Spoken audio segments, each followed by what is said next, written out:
Hello, everybody. Welcome to episode number 7 of the Natural Female Muscle Podcast. This week, we are joined by none other than Hannah Mitchell. Hannah is a natural figure competitor, a posing coach, and also works as a research specialist for multiple myeloma diagnostics company, which is pretty damn cool. Hannah began her competing journey in 2019 with the PCA. That year, she took home a toned figure title and also took a top 6 in athletic figure in the finals that year. In 2021, Hannah competed again, but with natural federations, where she came top 4 at the UKDFBA British and then also took home the WNBF British Figure Title that year. Now, this year, Hannah is embarking on her 3rd prep, where she's aiming to step back on stage with definitely a much improved physique. And as many of you know, Hannah also shares such a positive influence and a realistic influence as well on the bodybuilding community, especially for females, that so many of you will be aware of. So it's an absolute pleasure to have her on today. Hannah, thank you very much for joining us and happy birthday. Oh, thank you. What an intro. I'm almost speechless. That's not a great start, is it? No, that was so lovely. Thank you so much. And like I said, when you did ask me, it is kind of an honor to be asked on this. Yourself, you have such an influence on, and you're really trying to get natural females like more awareness of everything, and it's working. And I think a lot of people are really getting excited about natural bodybuilding now, which is really fucking cool to see, because obviously in 2019, like I said, I didn't even know about natural federations. So, and now it's like, well, obviously it's influenced by who you're following, etc. But now it's fucking everywhere and I love it. Yeah, so true. It's crazy how much it's changed. And for those who don't know, me and Hannah actually used to do a podcast together. A lot of people who, that's why so many people have been like, can you get Hannah on? Can you get Hannah on? I was like, yes. Yeah. So I love that. If you haven't listened to it, we had a podcast called Breaking Boundaries. And if you want like a good background on Hannah, we actually did an episode on there where we kind of go through everything in detail. So to save us basically repeating that same conversation today, I'll refer everyone back to that one. But yeah, it's crazy because we spoke about that so much on that podcast. At that point, we were both kind of, because it was 2021 when you did your season, and we were both kind of like, oh my God, like natural bodybuilding is like such a cool thing for females. And before that, neither of us really knew very much. So it's so cool, isn't it, how much it's growing. And like, yeah, you do such an awesome job for that as well, especially when it comes to creating awareness for what the phases look like, as well as a natural female competitor too, which is such a big thing. I honestly think that's so important, because I think that's something that in 2019, 2020 that I probably struggled with the most, was because like even your like, I want to say influencers, but just people with a large following, you know, like I saw someone post the other day and they were like, X years of just eating and growing. And I wanted to comment being like, and assistants, like, you know, like, and obviously their target audience, etc., means that their clients and things, they're not going to speak about that. And that's completely their choice. But in a way, that's giving a lot of people quite a false expectation or of what they should be looking like in off season as well. Like right now I do my relaxed check-in shots and I just think, bro, do you lift? Like, it's been 10 years, do I lift? I don't know. I love that you do those though, because it's like most, like no matter what, even like the most shredded of like natural female athletes, like I remember when I see you know, like Claire and Nicola, seeing them at Worlds and they were in like a hoodie and stuff, I was like, you literally look like a child. It's so good. Yeah, but they know that, because like it's so funny how we do look like that. But I get it, because it is a touchy like subject for a lot of females, and nobody has to disclose everything, because it's up to them what they want to share. But yeah, it is hard, because I know I have a lot of clients who will be like, oh my God, she's grown this much this year. I'm like, yes, but just take this into consideration. So it's great that you show that, because it does look so different, like especially off season and prepping. Like I love it, because I think it's cool that we can go from like, we stand there relaxed, but then we hit a pose and it's like, same. I literally said that to someone yesterday. I actually said like, I sent my relaxed like check-in shots and I went, yeah, it kind of looks like I don't really have anything, blah, blah, blah. But literally give me 20 weeks and I'm going to look like, people are going to come to me like, oh my God, you've grown so much. It's like, no. I literally have just lost fat. And I think it's actually so exciting, the transformation you do go through, because it is just stripping it back and showing that hard work that you have done in the off season. And I think that's the other reason why I do really enjoy sharing the off season, is because if anything, that's the most important part. So if you're not enjoying that, like, what are you doing? Like, if you're hating your body that's you're going to be in probably 70-80% of the time, then I think that's such a shame.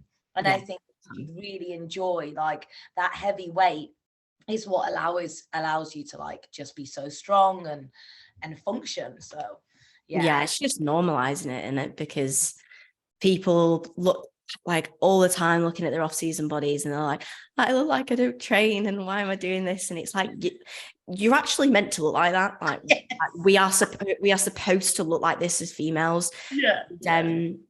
I think what's pretty cool, just do me and just like literally lat spread every opportunity, then they can't say shit.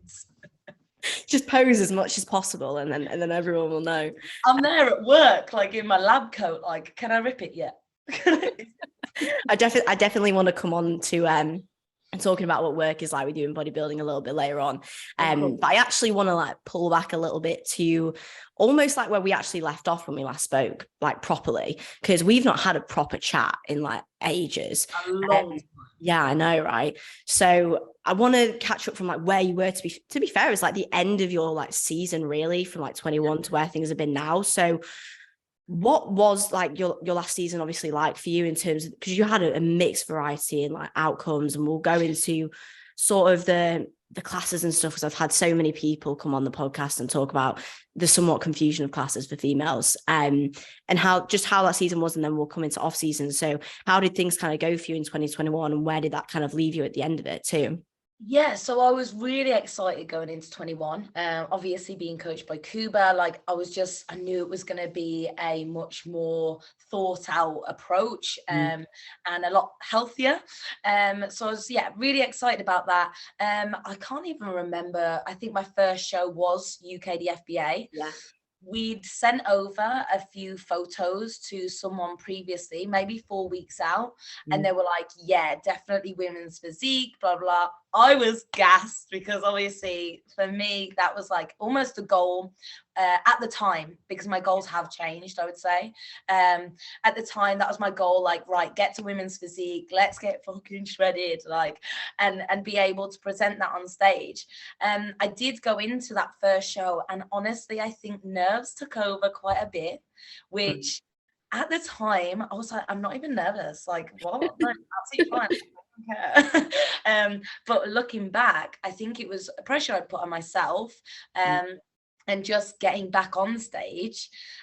So I did come in quite watery, like I don't look bad, we did what we could, but I definitely came on stage a little more soft than I was kind of hoping. Saying that, I was about 61 kilo. Bear in mind, my 2019 stage weight was 51. That's mad. But very different shapes, very different condition. 2019 last show was like, help her.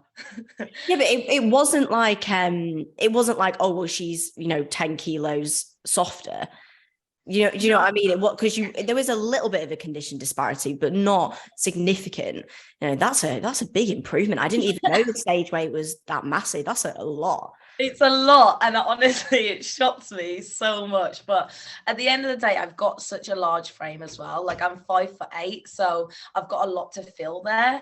But it just meant that, I do have the opportunity to fill all that muscle. But going then onto my next show, sorry, actually didn't even finish about that one. So that I didn't actually place in women's physique, and I actually got told that I would have suited figure like really well. And looking back, I really did. And I think that's where sometimes you do have to maybe shift your goals slightly, because at the time, like I said, my goal was like definitely women's physique, but I have shape and I should be really proud of the shape. And obviously that is what figure is about, like a lot of it anyway, like that balance, that femininity, like that almost silhouette. That's how I see it, right? So at the time I was a little bit gutted, but then I went in and I went and did the finals. Are they the finals or the championships, right? Yeah. It's like the finals, but it's also a UK, it's like an international championships as well. So there's always like other people in as well. Yeah. And I placed fourth, which at top four definitely sounds better, doesn't it? So I was top four.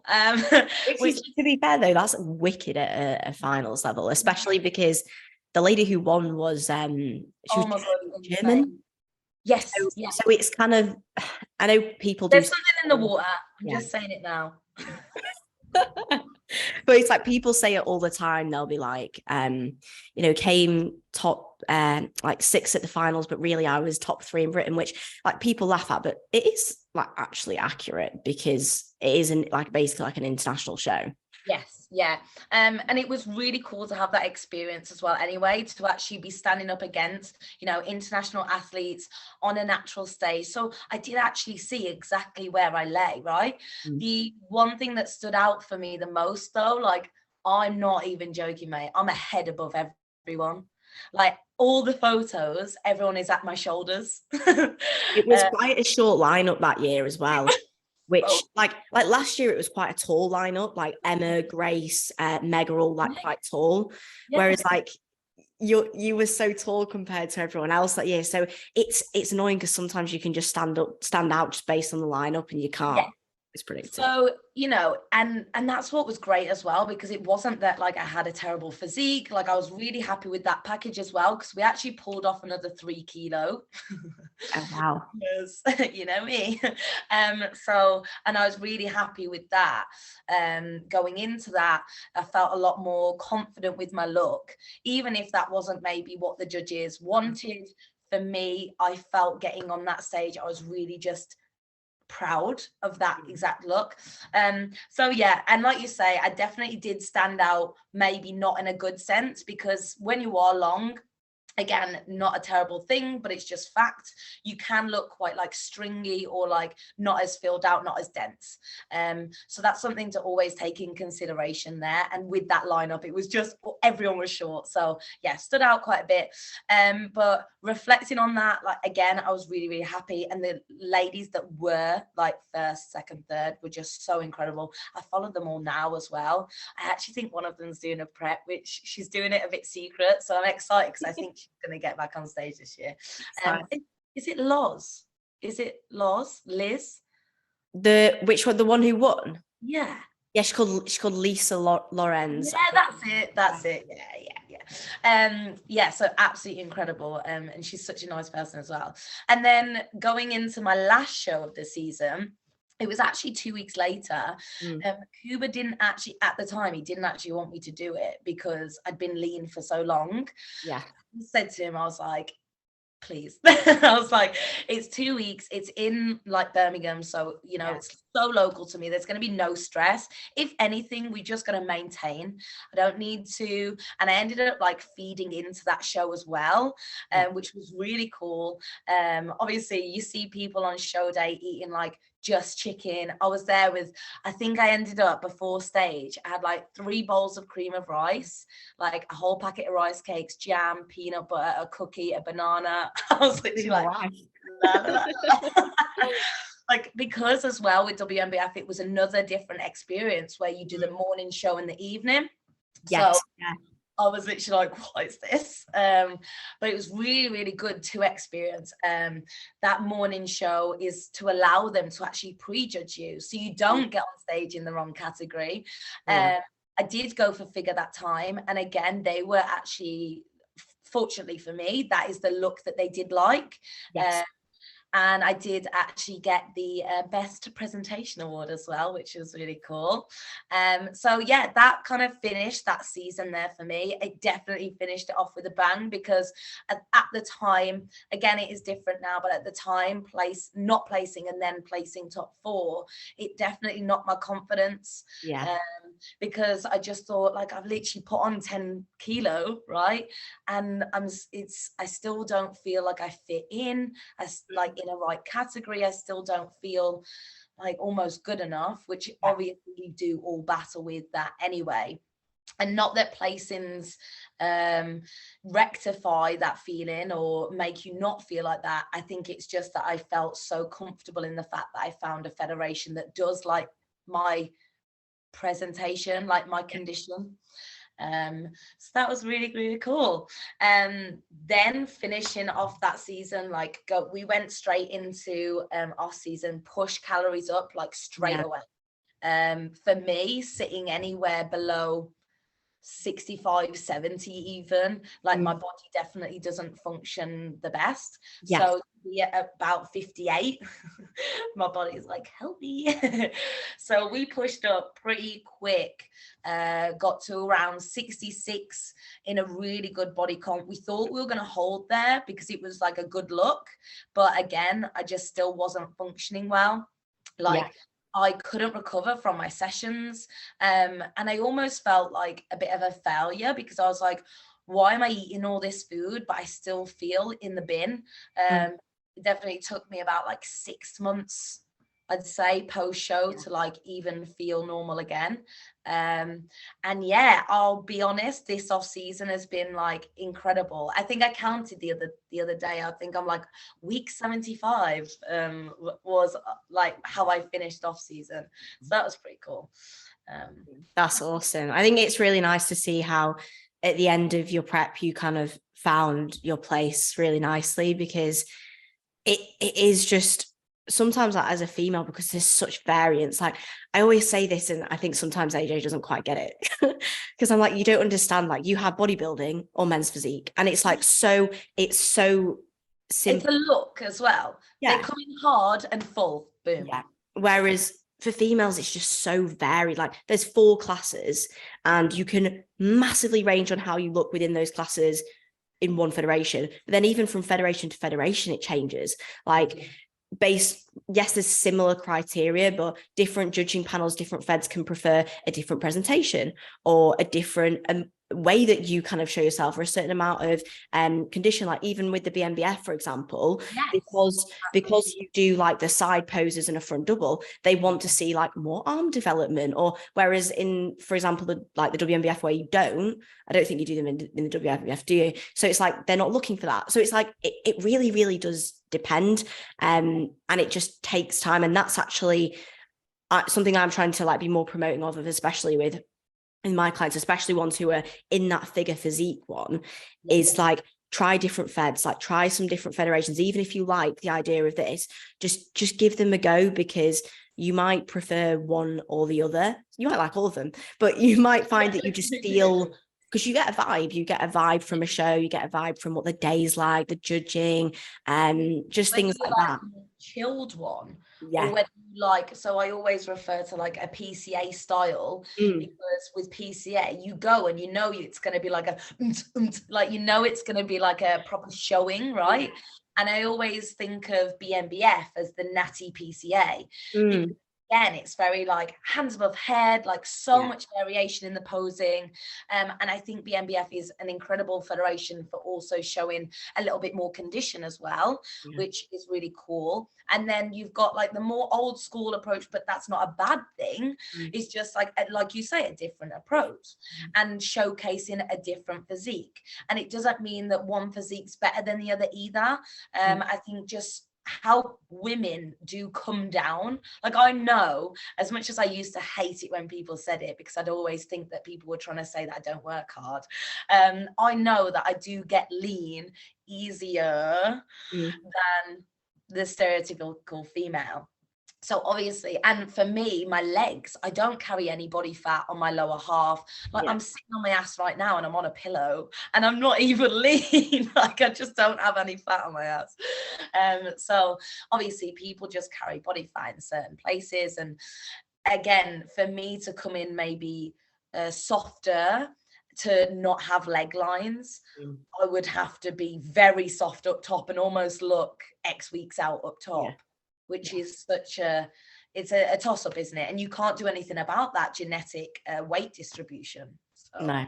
No. Are you thinking that, would you always like to stay within figure now as well? Because I know, like you said, like previously you were thinking women's physique. And one thing you mentioned was that like the prep last time was a little bit healthier, because the thing with getting into women's physique condition is like, it's pretty savage as well. If your body doesn't like want to go there super easy, like if you don't have that like 30+ year old look, where that maturity comes easily, as a younger athlete, you have to like really kind of like send yourself into a hole to try and get there. And it still doesn't quite look the same unless you just genetically look like that. Have a bit of hardness. Yeah. Did that play a bit of a role too? Yeah, definitely. Because the thing is, like I said, it's not that I get lean easily. It's just like, for example, I did lots of zero carb throughout prep. I was obviously doing cardio, etc. Like it wasn't that I just was eating loads of calories and just dropping weight. However, for me to get leg lines, etc., you know, it's not something that always does happen. But like you say, even for me to get into that condition, which I could have done, and I kind of was touching it, to be honest. It's just we filled up on the day, etc., to make me not as hard. I did have, like, especially in my upper body, because my upper body I haven't trained like for many years, I'd say, especially not properly. I would actually say I've only learned to train my upper body this year, which I know sounds so ridiculous, but honestly, I've only learned that this year. And like I said, I've been in the gym 10 years. So for whenever I came down and got lean, my upper body just disappeared. And it was just because of that lack of density. I absolutely adore figure. And I love the look, and again, like creating that large shape. I think for myself, the reason why originally I was like, I want to do women's physique, was because in my head I was like, well, that's the one where they get lean. I don't like the soft look, and I just had that almost tarnished in my head, and it ruined it for myself. So instead now I'm just like, well, I'm going to bring a look that I really enjoy, and I'm going to obviously build where I want to build. Like my upper body has been a real big focus, and whatever I do fit into, whatever, but I'm absolutely fine with that, because I'm just going to enjoy it anyway, aren't I? And they'll always put me in a category that they believe that I fit best, so that I'll be standing on stage with other women that have similar physiques, because they always want you to do your best. They're not going to place you in a category you're going to lose. No. So yeah, it's definitely changed my thought process on being like, no, I only want to do women's physique or more. Just kind of thought, well, because again, actually, if I do look at some women's physique athletes, or like stand next to them, like I would say that, like width wise, etc., I'm actually like a bit wider and things like that. And that's subjective. That, as in, like, that's not me like licking my own ass. That's literally being like, it's a fact. I'm like wider or bigger legs or something like that in some areas. However, the look is different. And I think with figure, it is that small waist, or like even small hips, to then come out into the lats, and a lovely cap at the top, and go out at the quads as well. Whereas women's physique, sometimes they can be more, I don't want to say up and down, but more not as shapely, just hard and dense. Yeah, I mean, I spoke, because I've had a lot of conversations even like with Lee about this, as I've been trying to figure out where the hell I can imagine. I'm like, can you just help figure this out? And he kind of said to me, like, sometimes what the because I was like, the women who do women's physique are often just as lean as the girls in bodybuilding. Like, so how do you often differentiate? And he'll say usually they have like similar conditioning, but it's just like a bit of a smaller frame and a bit less muscle. So whereas figure is very much more about like the X frame and displaying it in that way. So that kind of helps me to understand that a little bit better. But yeah, you're so right in the way that you've said that. I think having an open mind to where your physique fits is very important. Like, yeah, you know, having preference of where you want to go is also important, but that'll tie into where your physique naturally wants to go anyway. Rather than trying to push it somewhere that it doesn't really want to go. And you end up bringing a shit physique on stage instead. Just pissed off. And then you're on stage like, why do I look like shit? And it's like, because you tried for something that unfortunately your body probably just doesn't fit into yet.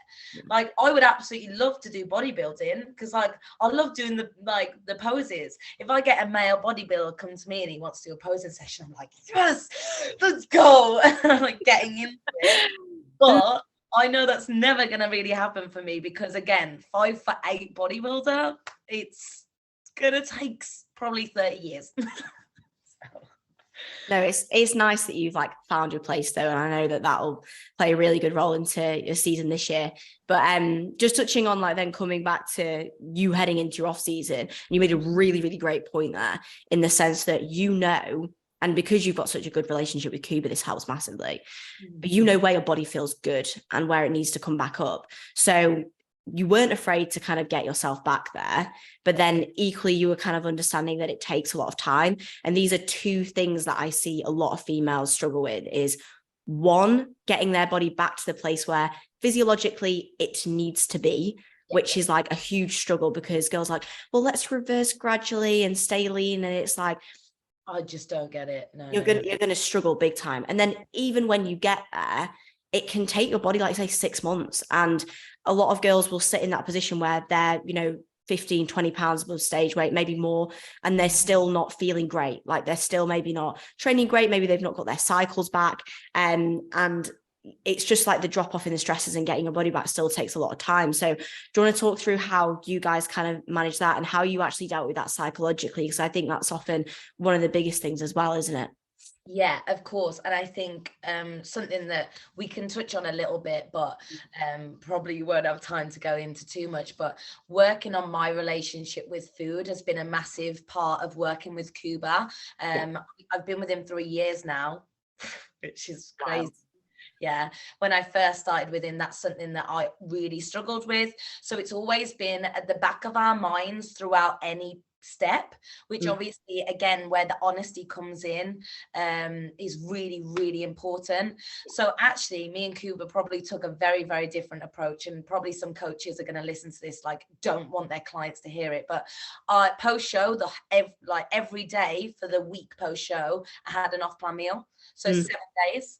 And that actually made me, weirdly, take it slower, in the fact that I didn't think, right, one off-plan meal, let's eat everything in sight, like kill yourself off. He was like, have a whole week of having your planned food for like 4 meals, and then an off-plan meal on the evening, catch up with people, because he knows like I very much isolated myself within that prep anyway because of like other things that happened throughout that prep. So, and it meant as well that I made like choices that I really actually wanted to do. So like I went for a carvery, I went for sushi, and I ended up in such a good place with food, but also like being able to just enjoy that time with family. Then following after that, we still implemented like off plans, but obviously keeping quite a tight look at it, as in him keeping a tight look on me, not as in physique-wise. So I was checking in twice a week for a long time, again, just for that accountability. But we pushed food high quite quickly. And like I said, so I finished that season at 58 kilo. I wouldn't be able to tell you at what point I was what weight, to be completely honest, but peak off season, which ended October, so literally a year. That was it. I'd actually done a whole year of pushing without a single mini cut, etc. And so I went from 58 kilo to 83. Sound, love it. I actually loved it. Like, it was great. And it was quite, I want to say quite slow, but that first from 58 to 66 was like quite important. We like kind of got that on as fast as possible. Again, it is very, very different for each individual. Like, I don't want people to listen to this and think, right, I need to put on 25 kilo. Again, I'm a 5'8" person. It's a lot to fill. Like, my arms are long to fill. So for that, again, it's a very different circumstance. But for getting to that 66, then kind of assessing from there, I think we held it for a little bit. And then we obviously, all the trackers and things that we do use throughout check-in, I have been trying to be a lot more self-aware with things, because I used to be someone that I just say to, you were probably the same, like, right, Hannah, you got to do this cardio, this. I'm like, yeah, that's absolutely fine. Are you okay? You tired? No. Tired? No. Tired? No. Are you hungry? No. You're on 0 carb. Are you hungry? No. So I literally, so I'd always say I'm absolutely fine, instead of being completely honest. And the honesty doesn't mean that I want it to change. Just to let you know, feeling pretty fucked. It's important feedback. It is, because that's when obviously deloads can come into play, etc. And that's still important throughout the off season. All because you're eating more, it doesn't mean that you're just like superhuman. So I didn't get my cycle back for quite a long time. I want to say about 6 months, but that is pretty standard for me anyway. Again, I don't really get a cycle until I'm around high 60s. So it took quite a long time. And I was speaking to someone about this, Lara Groves. It was her first season last season. And we were talking, and she was like, I just still don't feel normal. I was like, mate, you're not gonna. Like, she got to a good level of condition as well. She was pretty shredded. Shredded, yeah. So I said, give it 6 months, and then if you still don't feel okay, this is when you need to look at, are you actually in a good place with food, or are you still not pushing things high enough? Like, are your dietary fats in a good place? Are you resting enough? If all that is like, ticked off, time to get your bloods done, because again, bloods, even as a natural athlete, is so important. Because you're natural. If anything, being natural is putting you in a worse position. As a female as well. As a female, like your FSH, LH, even your iron, like B12. You've got to remember, it's not just, I'm lean, so I need my bloods doing. Again, in off season, you're sticking to pretty much the same foods every day. Are you getting everything you need from those foods? You need to start implementing little things just to make you feel that little bit better. And it can make a huge difference. I literally did that exact thing in 2021 after my prep. I got to that 6 month mark. And I did get my cycle, but I was all over the place hormonally. I was having really bad back acne, which I don't know if I've ever spoken about this, but I had really bad back acne and everything. And I was struggling massively with my energy levels because I was just taking so long to kind of get back to things. And then I had my bloods done, and most of them were okay. There were a couple of things that were a little bit off. And then we just made some dietary changes, some supplementation changes. And then that combined with time, it kind of just got back. But it just takes time, unfortunately. And I think it's nothing to overly worry about as long as you and your coach are communicating well about it. And I think that is the other thing, because people do think, 2 months post show, because food's high, that they should feel completely fine, and it really isn't like that. So for me, hormonally wise, I was getting really mad night sweats. Yes. Am I menopausal? What is going on? I was freaking thinking, I fucked it. But so that was really great. Again, just keeping that at the back of my mind, all about my relationship with food. I wasn't overly restrictive with things, but I still learned how to not be a dickhead. So I would be having throughout off season 1 to 2 off plan meals a week, but I didn't ever treat those kind of like splurge or like Domino's and things like that. Again, that's absolutely fine if you want to do it every now and then, but for me personally, I just found it really great to just go for things with loads of flavor, like things that I personally couldn't cook at home, like and that definitely played into just getting a much healthier mindset going forward throughout that. And again, none of that would then affect my digestion. I didn't then look in the mirror and feel bloated. So it just all helped along with that communication with Cuba. Because like I just mentioned, obviously pushing to 83 kilo was something I would never have done on my own. Like, I actually, so obviously I speak to some guys now and then, and like if we'll talk about like I don't know how much you lift or whatever, stereotypical, and then they'll say, oh yeah, well I'm 80 kilo, and I'm like, I'm like, yeah, I was actually 83, so I was heavier than you, and it actually ruins them. Like they hate the fact that I was mortified. But like for my first off season, the push up was only to 77, and I loved potato. Like that's mad. Yeah, like it was a big push up as well. Like I didn't look necessarily good, but it was just necessary because of how bad my 2019, like, well, not how bad, but how low weight I was, but also how much I just needed to grow. So first push-up was 77, this push-up was 83, which, you know, it's crazy to think because back in uni and things, if I ever touched 70 kilo, I'd cry. So it was a big learning curve this year, and I think it's been really good for, again, just embracing my body for what it is instead of that weight. Like even now people are like, oh, what's your weight? And I'm on prep, I should probably know, and I'm like, I need to just check my app, I don't know, maybe 70 something, I don't know. So I'm really bad at that, but it's because I just feel very detached from that, because now I'm like, that's not my job, it's Cuba's job. Yeah, that's such a great way of saying it though, because I try and convey that so often. I'm like, take your body weight, put it on the sheets, don't think about it. It's not your job. It's not your job to think about it. Like it's so hard. I think you just get better at it the more that you do it.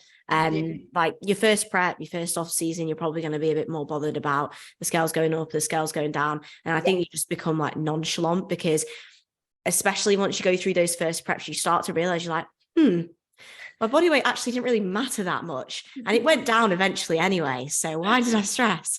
Or even our categories, it's literally nothing to do with that. With men it's different.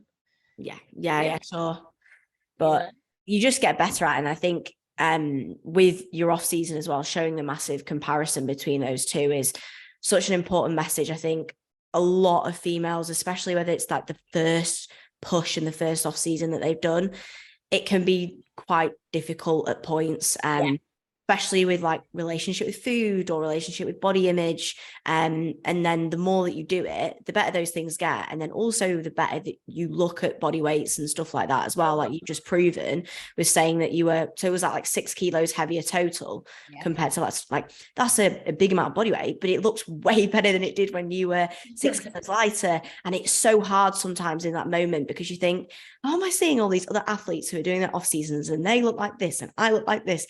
It's like, just, you got to stick with it, and nobody can teach you experience. Like you have to just go through it. But I think when you have somebody that you trust, like you have Cuba, and you stick with them for extended periods of time, that also helps massively too.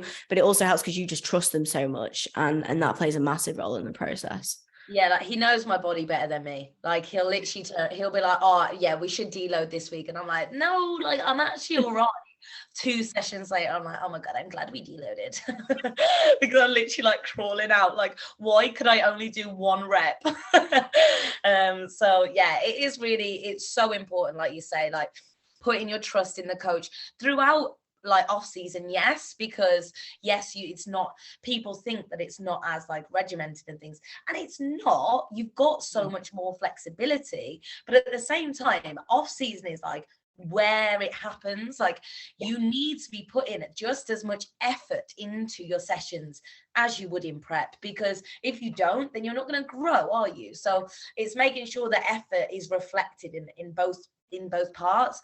But it's something that, obviously, working with so many women through their posing, obviously I'll be like, hey guys, how are you? And they'll be like, I'm not okay. I'm like, right, let's just take 5 minutes and let's just like untangle this, like tell me.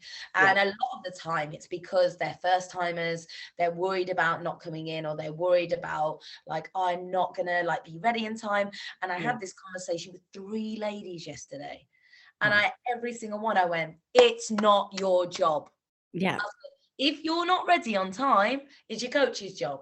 And I was like, and if that happens again, you just go on stage, you present how amazing that you like all the work that you've done. Because even now, some of these are like 12 weeks out, which is so far away. Yeah. I was like, right now, 12 weeks out, you're the best you've ever looked in your whole entire life. Yeah. So who the fuck matters what happens in these next 12 weeks, let alone that getting on that stage. Right? So it's just having to be completely taking that self away, especially when prep head comes in, because you look in the mirror and you think you're fat. It's game over. So I was like, just take your chicken photos, send them to your coach, delete them. Yeah.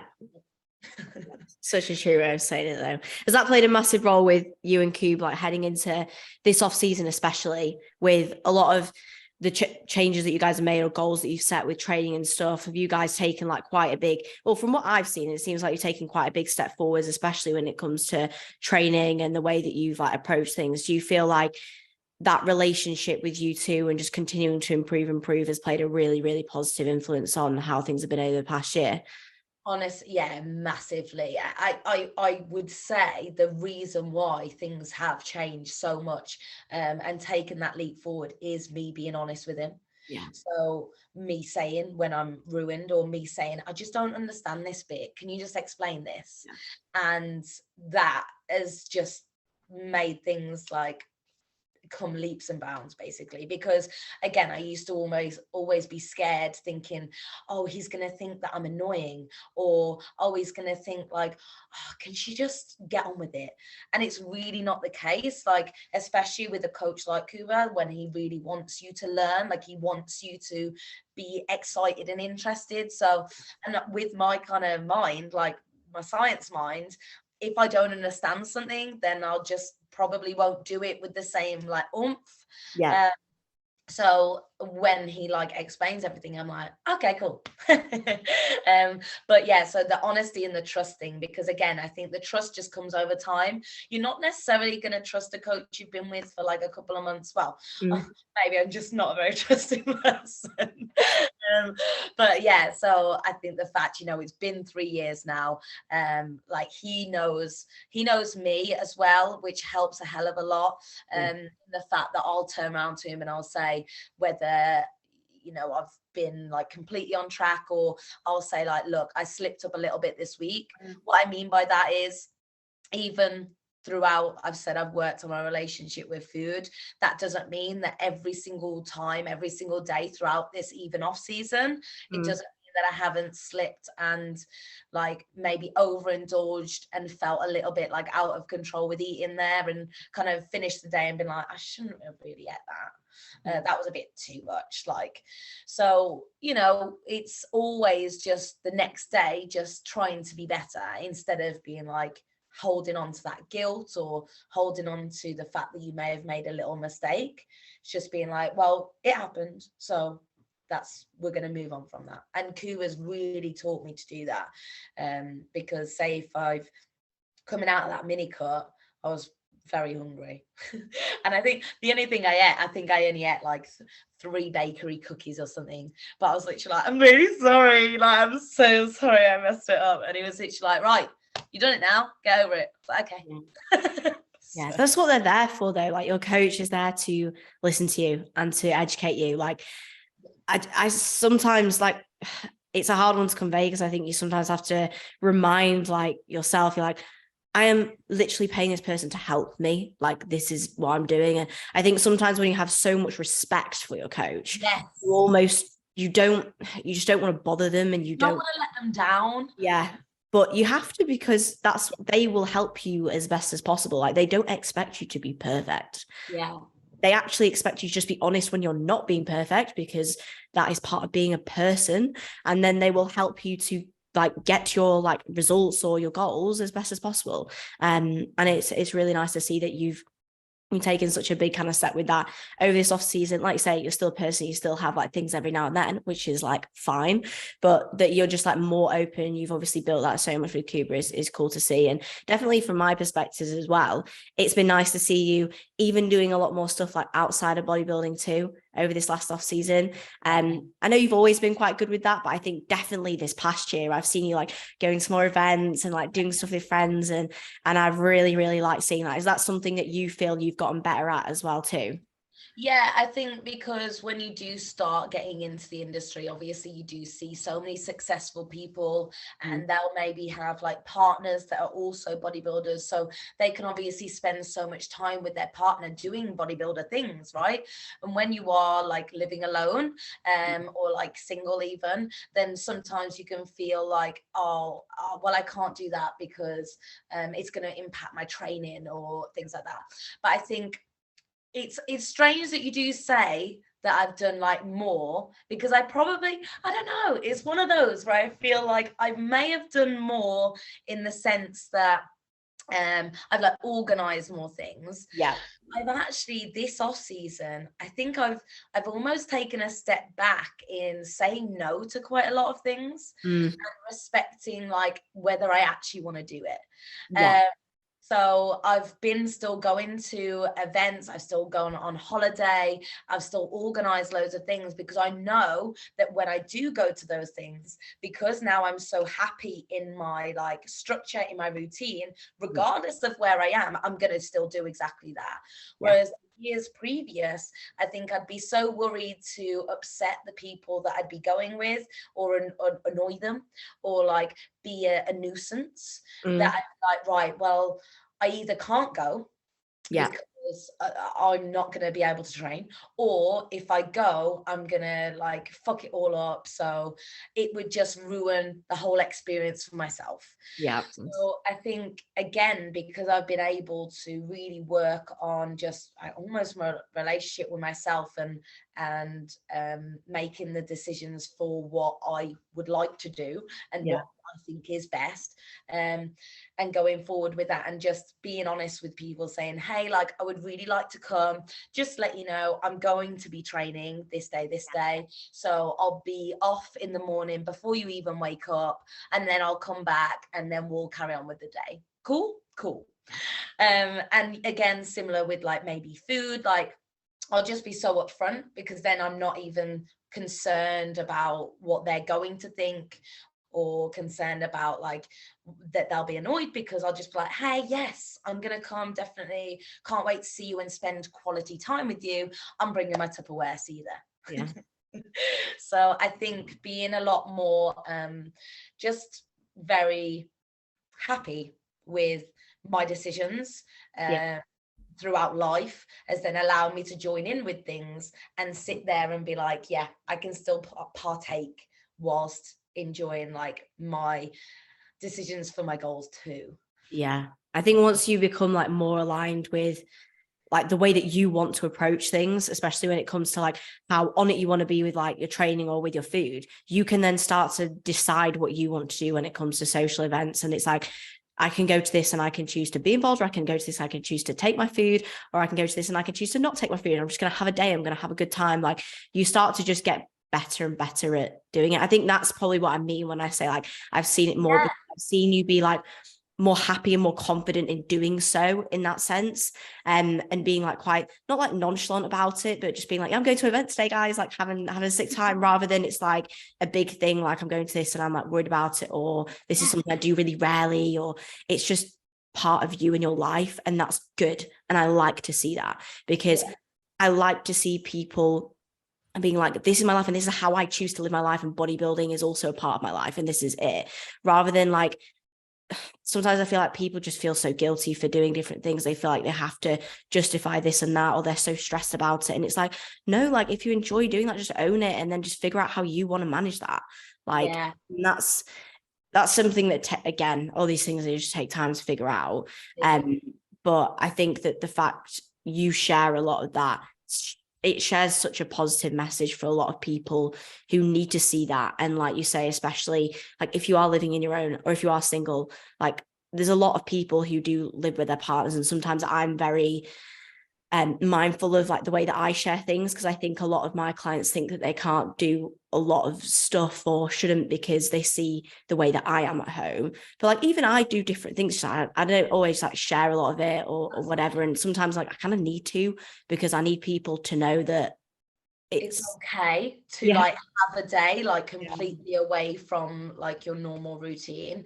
Like honestly, I think the reason why I wanted to start sharing things as well is it I know it sounds weird to say, but it genuinely does upset me when I see people like start a video and they're like, so I'm going away next week and I'm really worried. Like I'm already thinking about, you know, my weight. Like I feel so uncomfortable. And I'm like, why? Like, don't do that. Like, I just want to be like, no. So I think, for me, seeing people say things like that, has just been almost like a driving force for me to also be like, no, like I'm going away and I've already planned out in advance what gym I'm going to. Like, for example, Bulgaria, right? Yes. I was like in my head, I'd let loose plans, but I knew that, right, on this day, I'm going to train, this day, I'm going to train, this day, I'm traveling, this day, I'm traveling. They're both rest days. That's absolutely fine. I'm going to explore at this time. I'll train early in the morning, which I love to do anyway. Train early in the morning. So it means I've got the whole day to do what I want. I'll go and do a food shop as soon as I get there.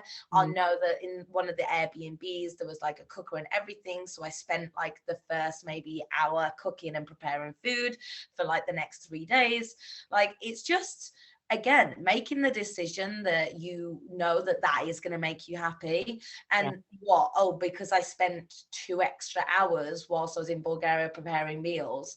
Oh no, I was still in Bulgaria, bro. So it's just, I think, like you say, just kind of being like, yeah, this is what I want to do. And I'm really happy about that. Did you have a nice time in Bulgaria? It was really good. Yeah. I think actually really good little circle round to what we were talking about with me going to events is I've also learned this year to just leave when I'm tired. Yeah. And because again, like I'll say yes to like trying to socialize at work. I'll like go out to the pub and things like that. I don't drink, and it's not out of like anything against people who do, just from my previous experiences, and I just don't personally enjoy it that much. So I'll go to the pub, etc. But when you don't drink, you get fucking tired, like fast. And bear in mind, I'm in bed at like, I'm asleep at like 8:30. I'm literally sitting there. I'll have Izzy with me. Izzy's asleep. She's telling everyone we're usually in bed by now. And I'm sitting there like this. And I'm like, right, I'm going to go to bed. But I'm going to go. And I think what I used to do all the time is I'd go and say yes to all these like little invitations and things. And I'd be so scared again of how people would think of me, if they'd be annoyed at me. I'd be so like upset, like, right, I've got to stay until the end. Yeah. Whereas now I'm like, right, I would love to come. I'm going to come. Right, it's 7:30, I'm going home. If I want to, obviously. I'm not saying that the clock strikes, it's Cinderella. But I am like, if I'm tired, I'm going. So even the Elro event in Bulgaria, it got to a point I looked around and everyone was fucked. And I was like, I'm going to go. Bye. The thing is, like, any of like your actual mates, like, they're not going to care. Like, as long as you're safe and you're like getting home all right. But like, whatever it is, like whether it's you're bringing food or you can only come at this time or you're training or whatever, like anyone who actually like cares about you and is genuine, like will just be supportive. Like the only time I've ever noticed difficulty with these things is with people who are like maybe shouldn't be in my life because they make me feel bad for doing something, or like they'll judge like, oh, why have you brought that, or this and this, and it's like, but why are you bothered? Literally, like I went to a restaurant before, got out my Tupperware, and my mate or person that I knew at the time was like, you're not gonna eat that, are you? And I was like, yeah. Yes, they were embarrassed. Yeah. They were embarrassed for me when I wasn't embarrassed. So again, it's just, I think, making sure, yes, your goals are aligning with what you're doing, but also the people in your life align with what you're doing as well. Yeah, exactly. That doesn't mean they have to be bodybuilders either, guys. No. I always have to like reiterate that, because I have so many people that are like, my friends aren't bodybuilders and this. I'm like, well, are they supportive? If they are, good. Yeah. Like, I've got friends from my uni. I've got friends that I used to dance with that I see all the time. Like, so they're two main friendship groups that I see all the time. I've obviously got, I say all the time, often. I've obviously got work colleagues that some of them absolutely wouldn't even decide to walk to the shop over the road kind of vibe, you know? So all because you have different opinions or different decisions or different lifestyles, doesn't mean that you're not going to get on with them. No. How do you actually find stuff with work a lot of the time? Because as we mentioned, your work is, you do, by the way, Hannah, as I mentioned at the start, she does posing coaching, posing with Hannah, which is like awesome. She's helped so many of my clients. She does a fantastic job. And so she does that, but she also does her other job, which I mentioned at the start as well, which is completely non-bodybuilding related. How do you find that in terms of having the distraction like away from bodybuilding? Like, I always think it's such a nice thing to have, but then also it comes to like more so the environment aspect, because you are in an environment around people who don't maybe even understand like being aware of your nutrition or like being aware of your health like on a day-to-day basis in an office, both in prep and off season. Like, have you found that you've maybe gotten better at understanding that, or what's that kind of environment like? It is actually difficult. I think that I always used to say like, oh, it's fine, it's my choice, and I'd always like bat it off, so to speak. But when you sit down with it, it is exhausting having to constantly explain, constantly say no. However, you then have to sit there and do think like, they're not trying to be rude, they're not trying to like cause any harm or anything of the sort. It's most of the time it's just out of interest. So like asking questions and things. But when I'm like at my lab job, so I do that now Tuesday to Friday, I reduce my hours to look after my granddad and also continue with posing with Hannah. So when I am like in the lab, fortunately, my office is like outside of the lab. So it means that I can eat at my desk. So whereas some people, their office is inside the lab, so they can't even drink in the lab. Yeah, it's a bit mad. So I will eat at my desk, things like that. Like my day structure is pretty, it's pretty long. So I'll be up at 4:30. I like eat, I eat my beef and rice at 4:30, which I really like, so it's fine. And then I like feed the dog, take Izzy for a walk. I'm in the gym for 5:30 at latest. And then I train for around 2 hours. I then get to work. Fortunately, my gym is like halfway between where you live and work. Where I live and work. Yeah. So it's like 15 minutes. So I get to work around 7:30, work 7:30 till around 4:30. So it's quite a long day. I get half an hour lunch. So in that half an hour, I'll usually go for a walk, just to get, as silly as it sounds, steps, but also to just get fresh air. So I found even in off season when I didn't need steps, like it was so important for me to just get outside, instead of people sit upstairs in like this break room, but it's such a like, the environment is such a like, because in the lab it's like fake air and fake light, and it's just harsh. So I always go outside for that lunch, come back in, and I feel like it's almost like a new day, right? when I finish work, I like come home, again, feed the dogs, sort everything out, kind of try and chill, but usually ends up like replying to clients. Sometimes I've got like an emergency session, like especially around this period of time with so many shows.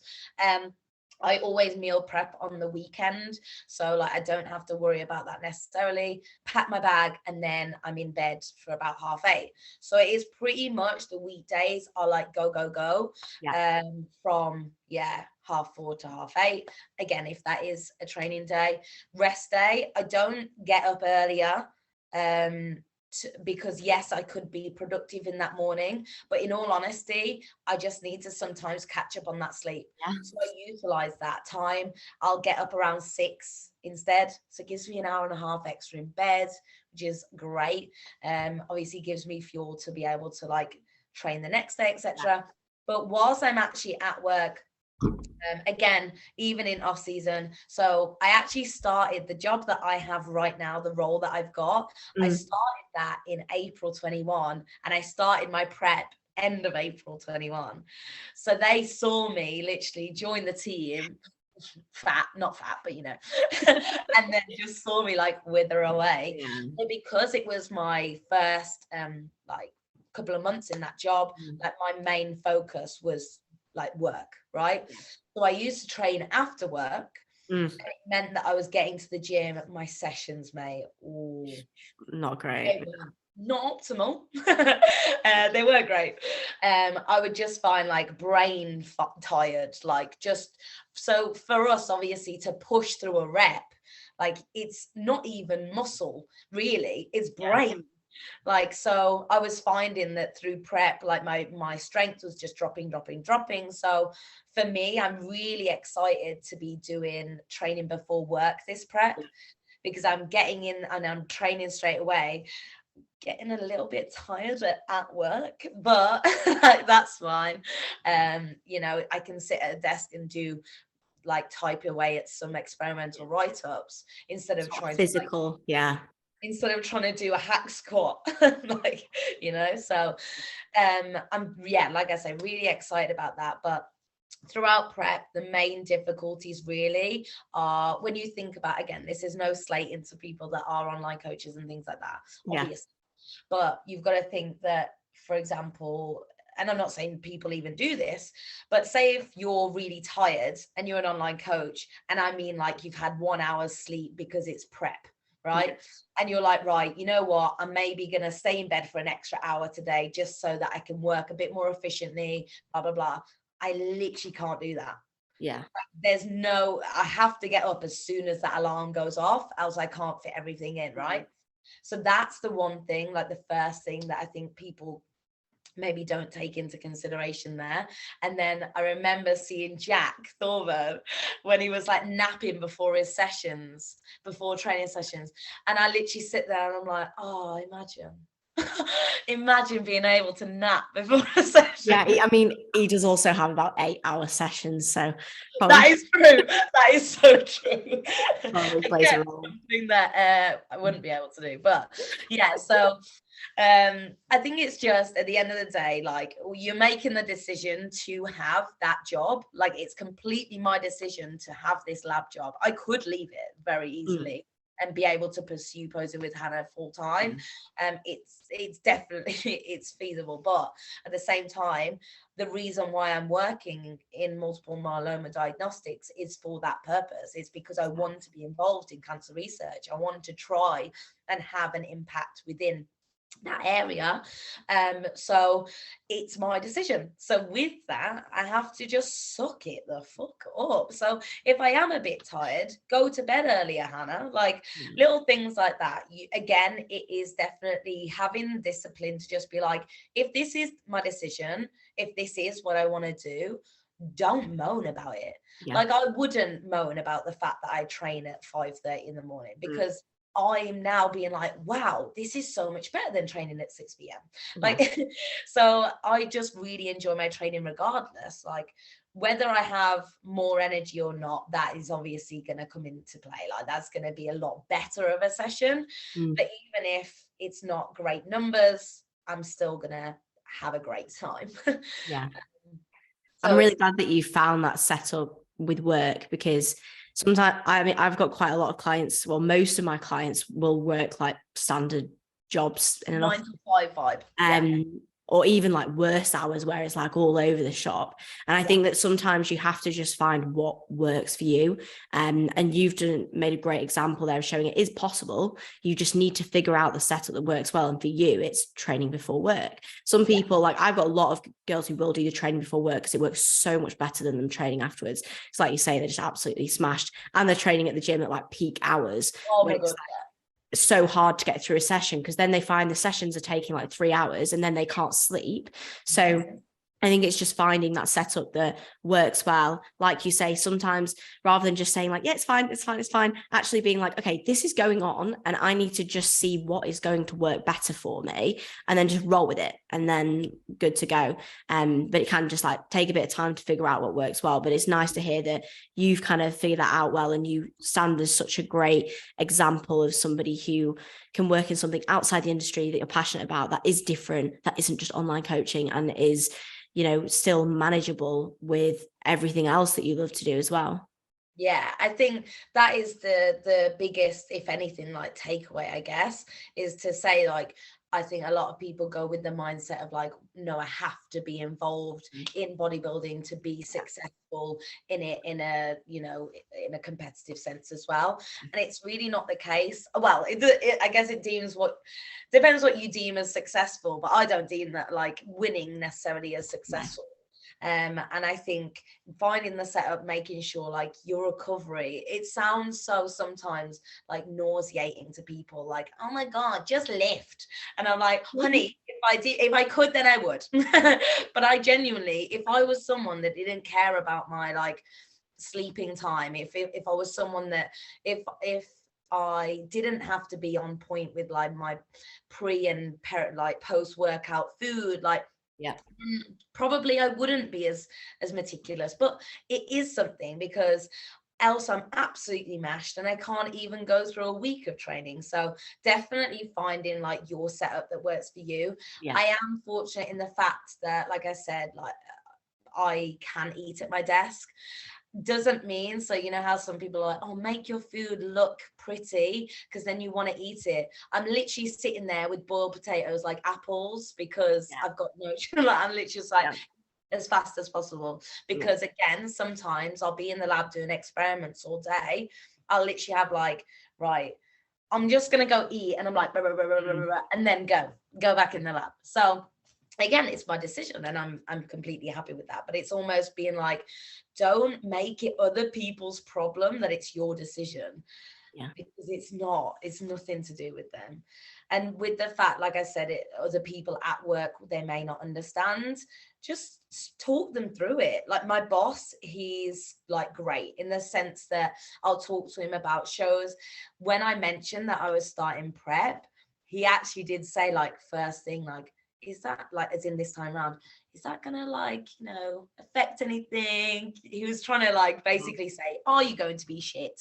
And I was like, honestly, it's gonna make me really productive. Like I'm gonna be absolutely fine. And also, I'll be honest, I'm gonna be so selfish in the sense that I'm gonna go home, go to bed. Like prep also does give you a bit of an excuse to say, oh my God, I'm really sorry, I can't come, I'm on prep. So, it means that you can be like, right, this is my time to really focus on the goal that I've like got set out. My off season, like you just mentioned, I was really flexible. I said yes to so many things. So I almost have said to my friends, like my friendship groups, like I was really flexible there because I wanted to enjoy that time with you. But please just know I'm not going to be doing pretty much anything April to November. And that's fine, because that's what you want to do though as well. And it's like, just the more that you're like honest with the people around you and you just educate and you create less resistance, the easier you make it for yourself. Like, especially with the work thing, I think that if you get really defensive or you allow it to bother you, you just create so much more stress, because then also the people around you aren't going to like what you're doing. They're going to think that you're miserable in what you're doing. So they're going to be like, why is she even doing that? Why are you doing it if you're miserable? So you've got to just try and like like not react instantly to all these things and just be like, okay, what do I want to get out of this? How do I want to experience it? And then just like lay it on the line with all the people who are involved. I think the other one thing with work that's really been good for me as well is because obviously they have Friday snacks, right? They literally have like donuts, cookies and things like that, which is great, like cool. But what I've learned to say is not, I can't have it, I don't want it. If you're in prep, if you say to everything, I can't have that, people are again going to take that negatively and think, right, she's miserable, she can't have it. That's such a shame. If you turn around and smile and say, I don't want it, thank you, they're like, oh, okay. And they just don't ask any more questions. But if you say you can't and you're like, I wish, but I can't. Well, if that's the case, eat it. You know? Yeah, it's the same with family and friends though as well, isn't it? It's like when people say, you know, do you want it to, like, can you have this? I've cooked this. And you say, thanks so much, but I don't want it. I brought like my own food. I'm going to have that instead. Rather than being like, no, I can't have it because I'm on a plan. Because I'm literally chained to my meal plan. It's like, no, I don't want it, but thank you so much. Like, I really appreciate the fact that you're offering. Yeah, beautiful way of putting it. And you've given a great insight there, because I know that will help a lot of people to kind of understand managing those things as well. And it brings us back round to, you know, your prep this year, which actually, how far are you a week in? 1 week, mate. Literally 1 week. Are you ready? Are you ready? I'm sweating. Look at this. Actually, this is all right lighting, isn't it? I'm really excited, you know. I think I just feel so at peace with it. Like, I feel like cool, let's just reduce food a bit. That's it. No difference. Literally just let's reduce a bit of food. Cardio's not like in. We took yolks away and some rice cakes away. I think I dropped like 0.6 this week. That's good though. That's like a nice initial rate of loss. Honestly, that you want to see. Let me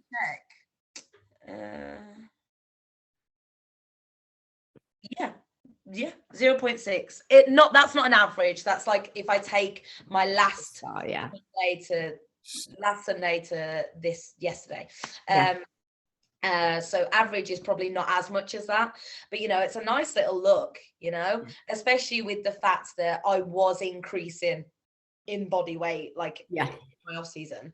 So the fact that we've just manipulated, I'll be honest, taking the off plan meal is definitely the reason. Again, I wasn't like overindulging, but I just was enjoying it and like going out for a meal instead. So I didn't know the calories, etc. So I feel very excited. So obviously you saw my post and the fact that I'm taking like a very different approach this time.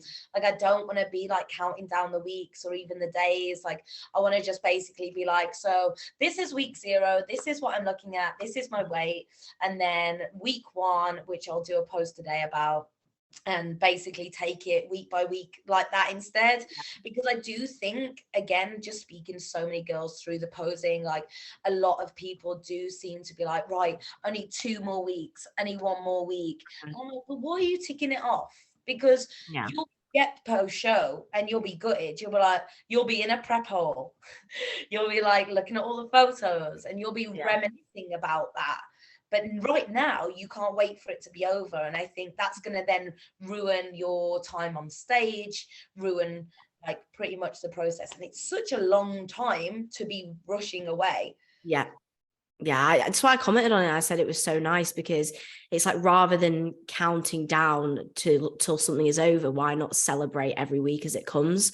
And I think that's just such a nice way, and it removes that psychological stress for so many people of being like, I'm 12 weeks out and I look like this, or I'm 10 weeks out, and like some people it varies, doesn't it? Because I mean, some people like won't even think about it. Some people will be like really stressed, some people will be in the middle. Like, it's different for everyone. But I think that approach is really nice. It's very different to what you did last time. Where last time it was like, this week's out. Like you just seems so much more like in tune. And I think that even with everything we spoke about at the start, with you just feeling also confident in your direction, and this prep makes such a huge difference as well. Like, have you decided what shows specifically you're going to doing, or how you're feeling towards going into those as well? Yeah. So there are 2 shows for definite. So we've got WNBF, which is 22nd of October, and then Two Bros Natural, which is like 28th. No, I want to say 28th of October, potentially. Okay. Yeah. And then hopefully I've booked it off work. So WNBF Worlds. In So, Seattle. yes, in Seattle. So that's kind of, I guess, the goal. And it's not, someone said to me actually like a couple of weeks ago, like, oh, you're gonna get your pro card. And I was kind of like, I don't actually think I want it. Like that's not something I've even thought about. Yeah. For me, it would be really cool to obviously get the like British title, but even just the opportunity to go to Worlds just would be really, really cool. So I just want to experience that. I would like to do another show abroad if WNBF Worlds isn't on the cards. Yeah. What show that would be, I honestly have no idea. But it's something that I'd be looking at. I've decided not to do PCA, just in the fact that I don't really want to. I feel like I'd just be massively in the middle. Yeah. And I don't want to soften up. Yes. It's really hard to do like both unless you just perfectly fit into both. Like sometimes you get, the only time I've ever really seen it is when you get a figure athlete who like perfectly fits toned figure due to like shape or whatever it is, but it rarely happens. Often someone will be like in between the two. So yeah, like I think you've got the experience with that now, where like you don't need to do a PCA show like for the experience of it. You kind of just know what you want to do. Yeah, and I think as well the kind of approach that we are taking as well is like I've got like 26 weeks or something mad for like for the show. So we're also being like, if I'm ready early, should we see what shows are around? Like, so it's going to be nice to I just feel so relaxed with it, which I never thought I would be. And I think it's because, again, I just feel like I know, it's not that I know what I'm doing. I just know that every day, like I'll be like satisfied or like proud of that day. And instead of looking like so far ahead, yes, I've booked my entry and things like that for the shows that I definitely want to do, but it's not the set in stone, you know? Yeah, no, it's good. And I'm very, very excited to see it. And I appreciate you talking through everything with your past preps and how you're feeling today. You've given so much valuable insight, not just for everyone listening, but for myself as well. And it's been so, so nice to catch up with you. But it is your birthday, so I'm not going to keep you going for ages. And I know you're probably waiting to train, so I'm not going to hold you. But thank you so, so much for joining me today, Hannah. Anyone who wants to find Hannah, if you're not already following her, please do. Her Instagram is _Hannah's Health. And you can also find her posing page as well, which is also at Posing with Hannah. So make sure you give her a look up and definitely give her a follow as well. So thank you so much, Hannah, for joining us. Thank you, everybody, for listening today. As always, if you're listening on Spotify, please make sure to give us a follow and a rating if you can, and a like and subscribe on YouTube if you are too. But thank you so much, guys. We'll be back again with another episode next week.